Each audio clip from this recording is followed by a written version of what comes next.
Probablemente ustedes sabrán que cuando uno habla de evaluación, lo primero que se le ocurre a uno cuando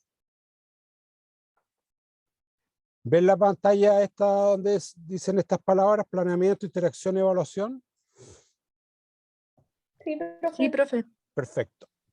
Entonces, cuando uno dice, bueno, vamos a iniciar un programa, la gente dice, no, hay que evaluar primero. Pero ustedes saben, han aprendido y que no se trata de aplicar ya una batería completa de evaluación. Entonces, normalmente uno como que sabe lo que hay que hacer, ya porque antes lo ha planificado, sabe hacia dónde va, sabe lo que tiene que hacer, sabe cómo hacerlo, sabe, en fin, ¿ya? Sin embargo, para poder interactuar con las personas, sobre todo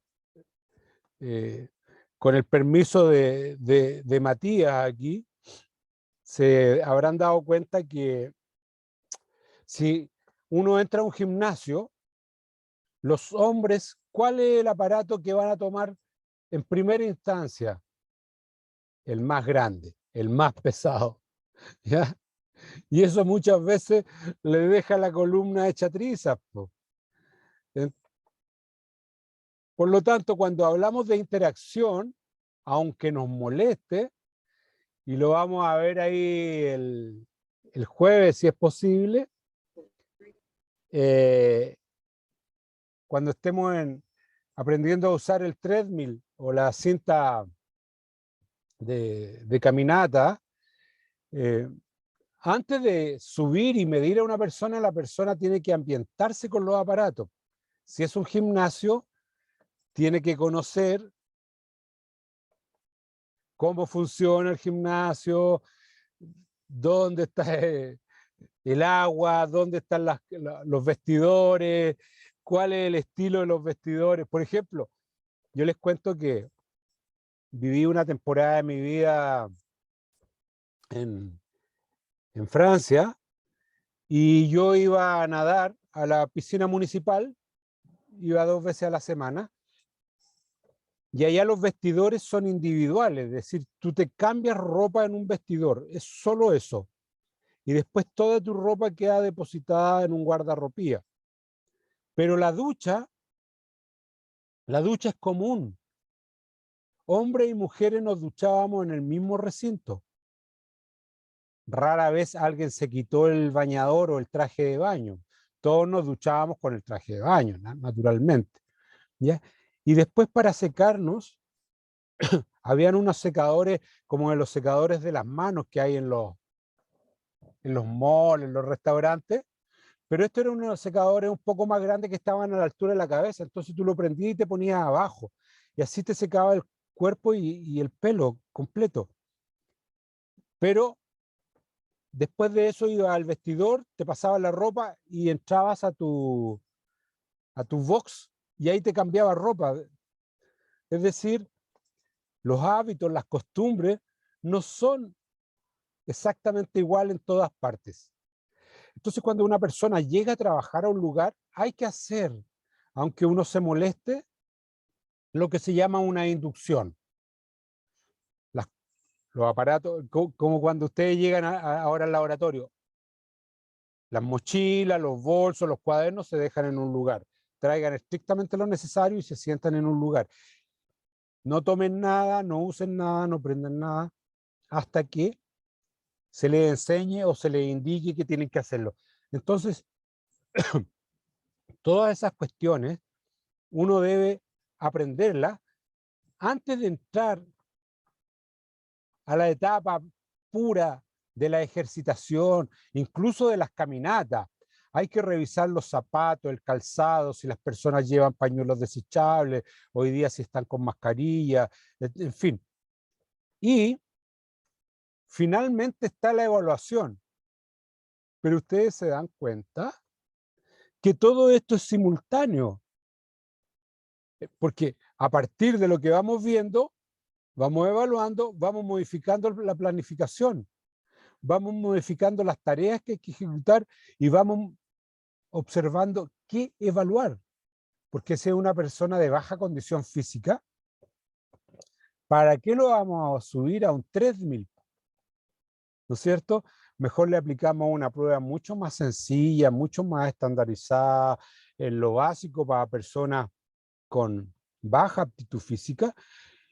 Y si es una persona de alta aptitud física, bueno, ahí tenemos que, ¿para qué le vamos a aplicar un test de Ruffier? ¿Para qué le vamos a aplicar un test de caminata de la milla? Entonces ahí le aplicamos unos test que sean mucho más adecuados a lo que la persona necesita. Entonces cuando pensamos que hay una visión lineal de planificación, de intervención, de interacción, y después de evaluación, o al revés, estamos pensando de una manera muy teórica, porque en la realidad todo esto se da junto.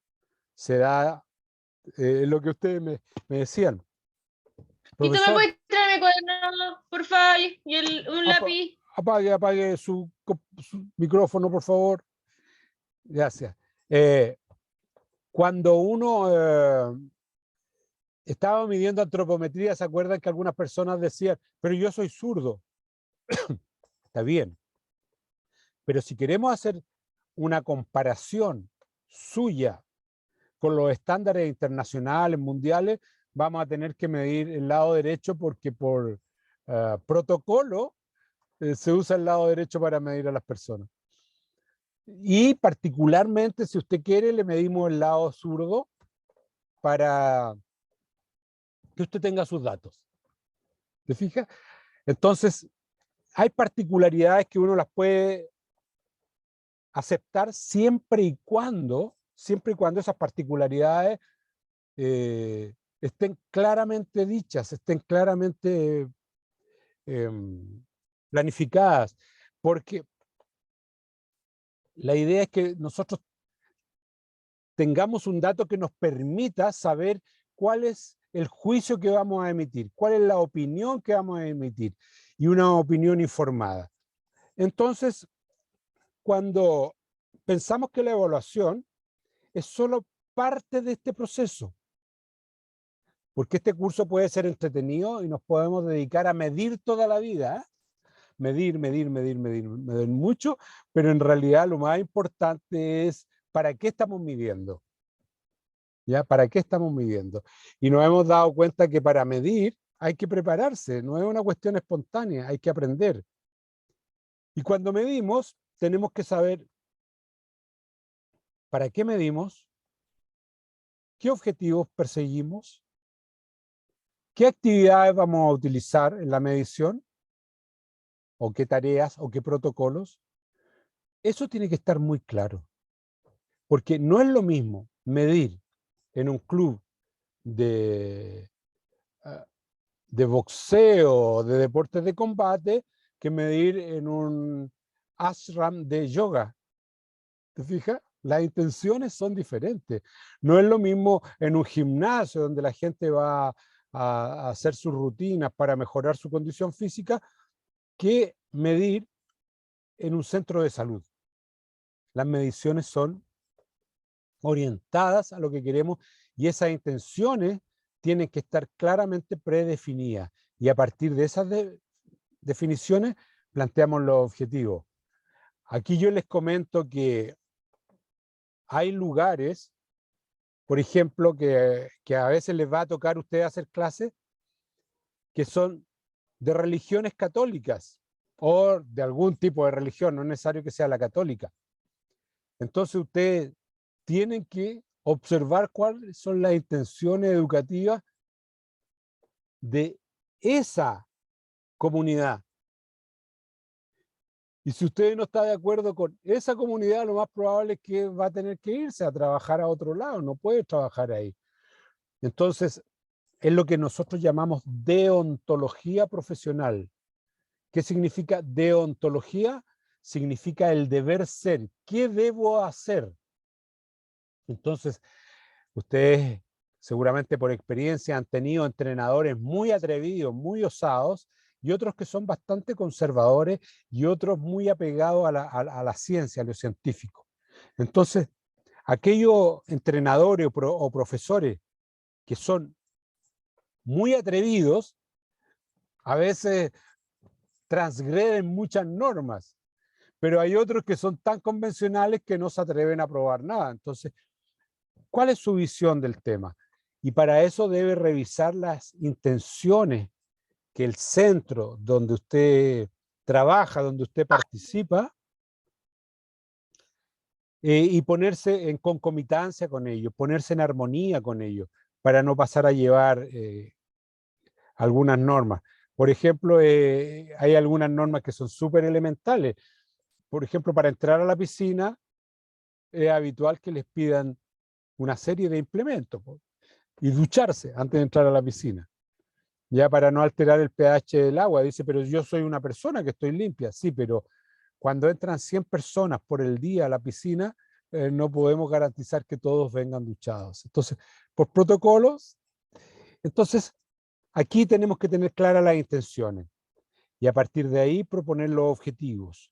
Y una vez que esos objetivos estén claros, por ejemplo, si una persona es de alto rendimiento, el objetivo tendrá una característica diferente hacia un objetivo para la salud preventiva o para la promoción de la salud. O si la persona es de, de una obesidad mórbida y sedentaria, entonces los objetivos naturalmente van a cambiar y también van a cambiar las actividades. Es decir, qué protocolo le aplicamos. ¿De acuerdo?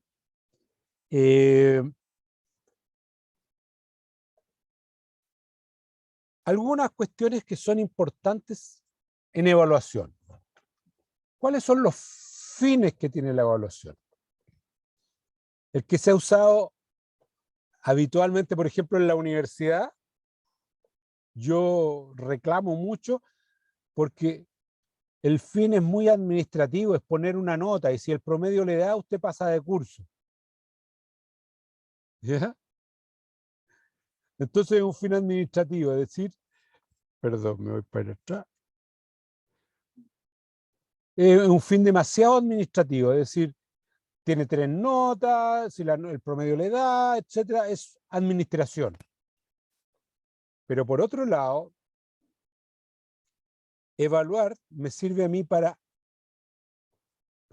orientar el aprendizaje. Es decir, por ejemplo, lo vamos a vivir cuando veamos gimnasia, que les repito hoy día no vamos a tener clase de gimnasia, ¿ya? Ni vía Zoom ni vía práctica. En gimnasia, cuando veo que una persona, por ejemplo, tiene lateralidad cruzada, tengo que reorientar lo que estoy enseñando para esa persona, no para todo el grupo. Por ejemplo, si veo que una persona tiene temor a hacer alguna habilidad, tengo que modificar la forma de enseñarle. Pero si veo que nadie tiene temor, avanzamos de una manera.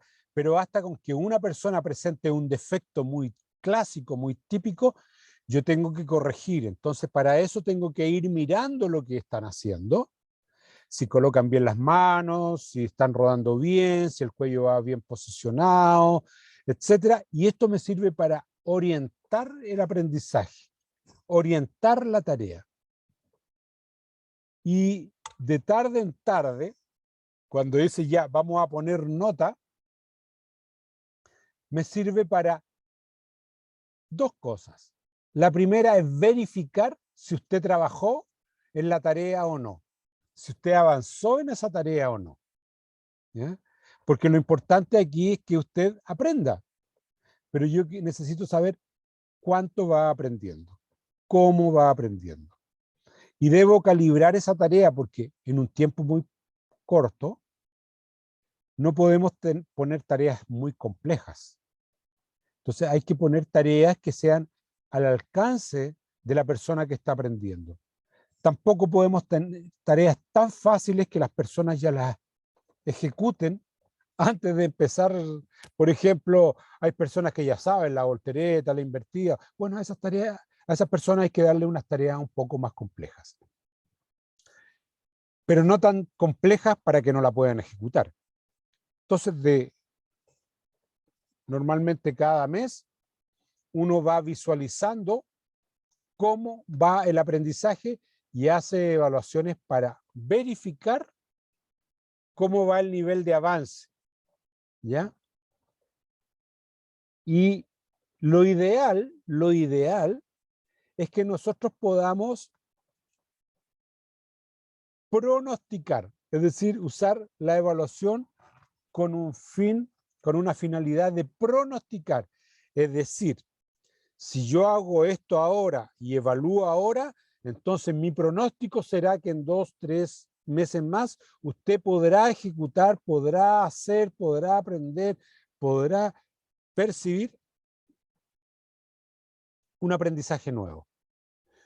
Antiguamente existía lo que se llamaba la prueba de aptitud académica, ¿ya? Después la cambiaron por la PSU y hoy día la cambiaron por una otra prueba. ¿Cuál era la gran virtud que tenía la prueba de aptitud académica? Que no importaba lo que supieras o no supieras, porque medía tus aptitudes.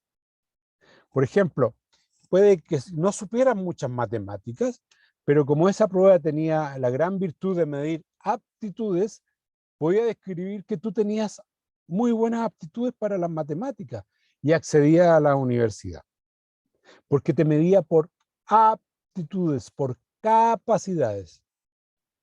Pero esa prueba tenía una cuestión que no podía predecir: los hábitos de la persona.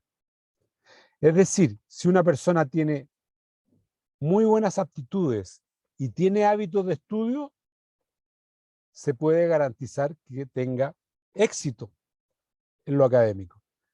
Pero puede ser una persona con muy buenas aptitudes, un talento, pero sin hábitos de trabajo, sin hábitos de estudio. Y esa persona no va a tener éxito porque no trabaja. ¿Ya? Por ejemplo, hay muchos deportistas que son súper talentosos, pero que el acondicionamiento físico lo flojean. No quieren trabajar con los compañeros en las elaboraciones tácticas. Entonces esas personas, todos dicen y reconocen que tienen mucho talento, pero que no juega en equipo, no sabe jugar en equipo y a veces prefieren desecharlo. ¿Te fijas? Entonces, un propósito, un fin de la evaluación es pronosticar. Y cuando uno pronostica, ojalá sea lo más asertivo posible. Por ejemplo, cuando nosotros decimos, esta persona tiene una buena capacidad de recuperación cardiorrespiratoria, yo puedo pronosticar que esa persona se puede incorporar a un programa de ejercicio físico para personas sin problemas de salud. Pero puede ser que esa persona le cargue ir al gimnasio o al estadio, no quiera trabajar, no le guste el trabajo físico, no le guste, y bueno, y quedamos hasta ahí nomás. ¿Te fijas? Entonces, eh, a partir de una sola evaluación no podemos hacer una predicción de lo que va a ocurrir. Tenemos entonces que revisar una serie de variables, las psicológicas, las emocionales. ¿Por qué digo las emocionales? Porque hay cosas que a uno le gustan, ¿ya? Y si le gusta, uno las va a aprender. Pero si hay algo que no te gusta, normalmente vas a ir en contra de lo que te están tratando de enseñar. Siempre hay una materia en la universidad que a ti no te gusta. En cambio hay otras que tú adoras, que te gustan mucho, y las aprendes con amor, y las otras las pasan. ¿Te fijas? Todo eso va haciendo entonces que la evaluación nos permita desarrollar buenas herramientas para que las personas aprendan. ¿Cuándo van a aprender? Cuando quieren aprender. ¿Cuándo van a aprender? Cuando tengan ganas de aprender. Pero hay personas que tienen tantas ganas que hay que modularlas. ¿Ya?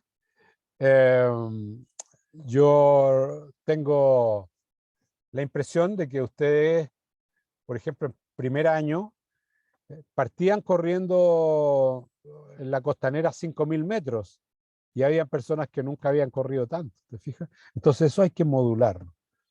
Y hay otros que por el contrario eran muy buenos para correr y querían seguir corriendo y hacer. Entonces también hay que modularlo porque lo que usted va a hacer es enseñar a mejorar la condición física, enseñar a mejorar la salud, enseñar hábitos, enseñar el autocuidado, enseñar la promoción de la salud.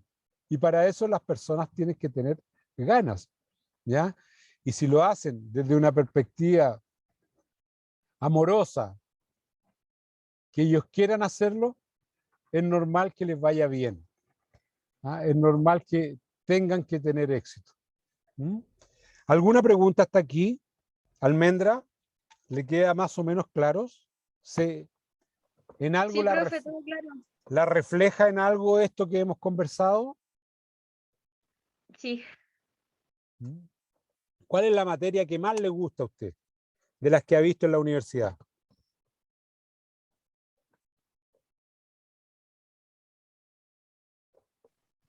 No sé si tengo una favorita, me siento cómoda con todas Ah, hasta el buena cosa. momento. No. Buena cosa. Estadística, ahí como que hay que Ah, trabajar un poquito.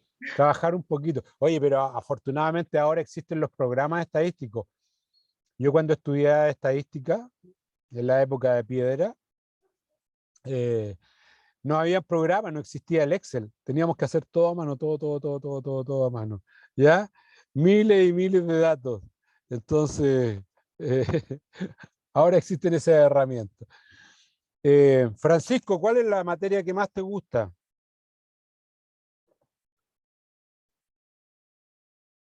Bueno, hasta el momento tampoco tengo una favorita, pero me han gustado varias. Ya, buena cosa. Bueno, mientras sigamos por esa senda, vamos bien. Mientras les sigan gustando, vamos bien, porque ahí lo hacen con amor, con intención, con ganas. Pero en el momento, oye, hay materias que son buenas y hay algo que se llama efecto de halo. ¿Ah? No sé si han escuchado hablar de ustedes del efecto de halo. Es decir, cuando alguien te cae mal de vista y después no lo soportas. Y después tienes que vencer esa resistencia. O alguien te cae muy bien de vista y después te va muy bien con esa persona. A veces eso te pasa también con los compañeros y a veces te pasa también con los profesores o profesoras. ¿Ya? Ay, esta vieja, ay, este viejo, qué pesado, qué sé yo, que se cree, no sé qué. Y a veces es una percepción que uno tiene y después la va cambiando. Otras veces no la cambia, ¿ya? Y permanece por siempre. Pero también es un aspecto importante que uno tiene que observar en la evaluación. Así que no sé si, Camilo, ¿alguna vez te ha pasado eso a ti? ¿Que alguien te cae mal de entrada y no sabes por qué y después puedes cambiar de opinión?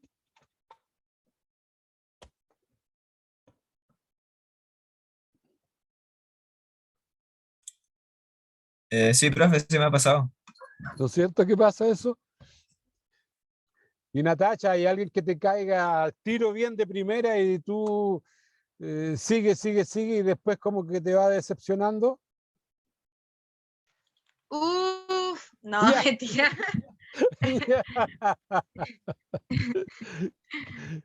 Claro, pues, así mismo es la cosa.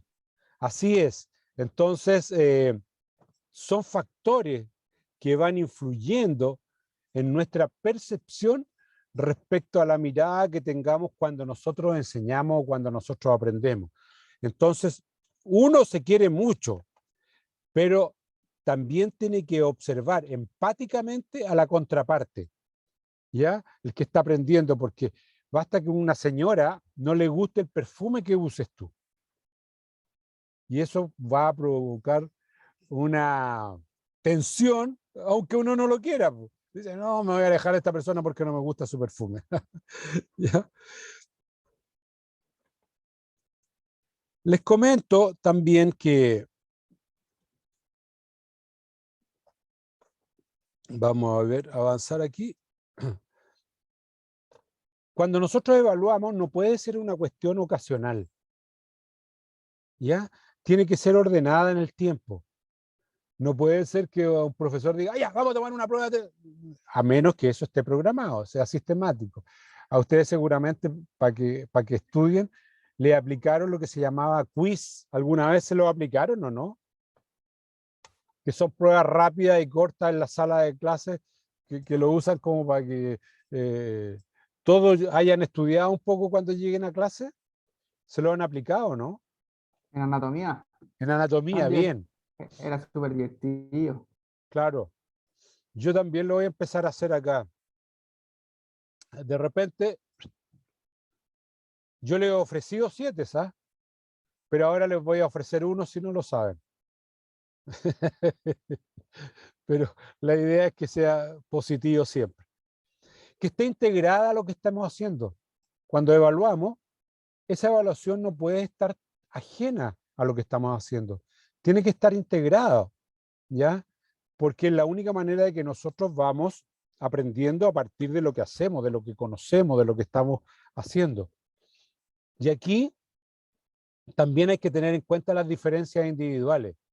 Por ejemplo, por lo que yo he escuchado, hay personas de esta clase, de este curso, que ya saben de entrenamiento, porque son deportistas, porque han entrenado. Y hay otras personas que no han entrenado, que no saben mucho de entrenamiento. Entonces, yo tengo que tratar para que ustedes aprendan, y ustedes a su vez, a las personas que les enseñan, tienen que tratar de enseñarles en la medida de lo posible lo que ellos sean capaces de aprender para que vayan mejorando y les gusten las materias. No puede ser que ustedes le hagan una pregunta difícil que saben a priori que no la va a contestar. Por ejemplo, yo voy a hacer una pregunta a priori que yo sé que no la van a contestar. Calvin, ¿estás ahí? Sí, Ya, ¿me podrías describir, por ejemplo, cuáles son los elementos más complejos de tratar en la necrosis aséptica de la tuberosidad anterior de la tibia en los adolescentes de 14 años? primero para poder comprender eso tendríamos que fraccionarlo, dividir las partes para tratar de comprenderlo, pero nunca lo había escuchado, así que ¿No es cierto? ¿Qué será eso? ¿Te fijas? Entonces, claro, tenemos que hacer preguntas apropiadas. Por ejemplo, esa misma pregunta hecha de otra manera. Calvin, ¿qué cuidados tenemos que tener cuando entrenamos a jóvenes de 14 años en las rodillas? idealmente al momento de ejecutar movimientos, siempre hacer los movimientos respectivos anteriores, previos a la práctica, o sea, que estén bien calentitos, que tengan buena soltura, que tengan lubricada la articulación y todo eso. ¿No es cierto? Y que además hayan tenido una buena adaptación anatómica y con tarea apropiada. Ahora les explico qué es eso. El ser humano, sobre todo en los hombres, es mucho más notorio. El primer sistema que termina de crecer es el sistema muscular, músculos muy fuertes, muy fuertes. Y el último sistema que termina de crecer es el sistema óseo, huesos verdes. Entonces, ¿qué pasa con los adolescentes? ¿Qué pasa con los adolescentes? Los adolescentes tienen huesos muy verdes y músculos muy fuertes, sobre todo las personas grandes, como el señor Soto, por ejemplo. ¿Ya? Entonces, ¿Qué ocurre? Cuando hacemos una gran tracción, por ejemplo, un rechazo o un salto, el músculo se inserta en el hueso a través de un tendón. Pero el músculo, como es tan poderoso, podría arrancar el hueso, porque el hueso es verde, todavía no ha madurado. Y en los hombres, esto termina de crecer aproximadamente a los 23 años, definitivamente. Y en las mujeres como a los 18 años. Por eso las mujeres pueden tener rendimientos deportivos a más temprana edad que los hombres, y los hombres más tardíos. Esa lesión, cuando se produce en la rodilla, es el síndrome de August-Latter. August-Latter es el médico que patentó con su nombre esta lesión que era muy habitual en los jóvenes. Y esto, de manera científica, se llama necrosis aséptica de la tuberosidad anterior de la tibia, que se da en esos jóvenes, ¿ya? Normalmente. Entonces, a veces se podría producir un arranque óseo en la tibia y puede salir replegarse inmediatamente la rótula, ya porque se rompió el tendón rotuliano. Esa es la llamada necrosis aséptica de la tuberosidad anterior de la tibia, porque por un trauma o por un entrenamiento demasiado intenso para jóvenes que no están preparados. Ese ha sido el tip de hoy día. ¿Qué les pareció? Buena. Entonces, Bueno, en esa edad, profe, también tienen el mayor crecimiento y claro, pues bueno, ya lo dijo ya. sí, pues, ¿no es cierto? Entonces, ahí está. Vamos a dejar la clase de hoy hasta aquí,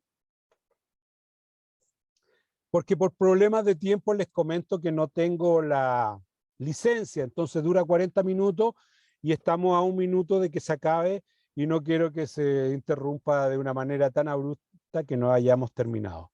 Entonces, por favor, avísenle a sus compañeros que no vamos a tener clase de gimnasia hoy, ni vía Zoom, ni en directo, ¿ya? Yo voy a ver si les alcanzo a mandar un correo electrónico y nos vemos el día jueves en el laboratorio. ¿Alguna pregunta, alguna duda? ¿Algo que quieran señalarme?